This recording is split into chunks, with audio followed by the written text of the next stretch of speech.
បាទសូមស្វាគមន៍មកកាន់ Channel ជា String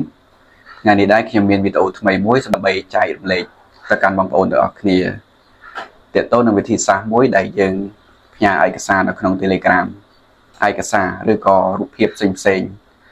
ដែលយើងផ្ញើជាធម្មតាគឺឯកសាររបស់យើងនឹងកាត់ megabyte នៅពេលដែលបងប្អូន save ឬក៏ download ទុកឯកសារនោះនឹងបាត់បង់គុណភាពវីដេអូឬក៏គុណភាពរូបភាពដែលធ្វើឲ្យវាអត់ច្បាស់តោះឥឡូវយើងតាមដានដល់គ្នាជាមួយខ្ញុំបាទឥឡូវយើងចូលមកក្នុង app Telegram មកដើម្បីយើងចូលទៅជ្រើសរើសឈ្មោះនរណាម្នាក់ដែលយើងចង់ផ្ញើឯកសារទៅឥឡូវនេះខ្ញុំទៅរើសទៅលើរូបភាពឬក៏វីដេអូណាមួយដែលយើងចង់ផ្ញើអូខេយើងនេះជាការផ្ញើបែបធម្មតានៅពេលដែលយើងផ្ញើ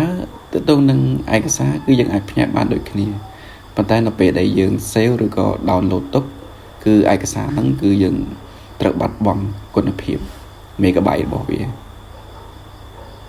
អូខេឥឡូវយើងមកដឹងពីវិធីផ្ញើដោយមិនឲ្យវាកាត់ megabyte និងវីដេអូឬក៏រូបភាពរបស់យើងទទួលបានគុណភាពច្បាស់តោះឥឡូវយើងចូលរើសមើលទាំងអស់គ្នាមកតើទៅនឹងរូបភាពឬក៏វីដេអូណាមួយដែលយើងចង់ផ្ញើឥឡូវយើង select មើលទៅឥឡូវយើងយករូបភាពមិញដែលយើងផ្ញើបន្តមកបងប្អូនចុចទៅលើសញ្ញាចុច3នៅខាងស្ដាំនៅផ្នែកខាងលើបន្តមកយើងយកពាក្យ send as file បន្តមកវាឲ្យយើងជ្រើសរើសវាយើងយក keep EC ឬក៏យើងដូរទៅជា GPC នេះជាtechniqueមួយដែលយើងផ្ញើឯកសារប្រកបដោយគុណភាពយើងមិនបាត់បង់ megabyte របស់វាទេនៅពេលដែលយើង download ឬក៏ save ទុកសម្រាប់កាត់តឬក៏ edit ថ្ងៃក្រោយគឺវីដេអូឬក៏រូបភាពរបស់យើងគុណភាពនៅដដែលអត់មានបែកឬក៏ព្រាលទៅណាទេវិធីសាស្ត្រនេះគឺល្អសម្រាប់ការផ្ញើឯកសារព្រោះគុណភាពវីដេអូនៅពេលដែលយើងថតគឺច្បាស់ស្អាតប៉ុន្តែនៅពេលដែលបងប្អូនយកទៅ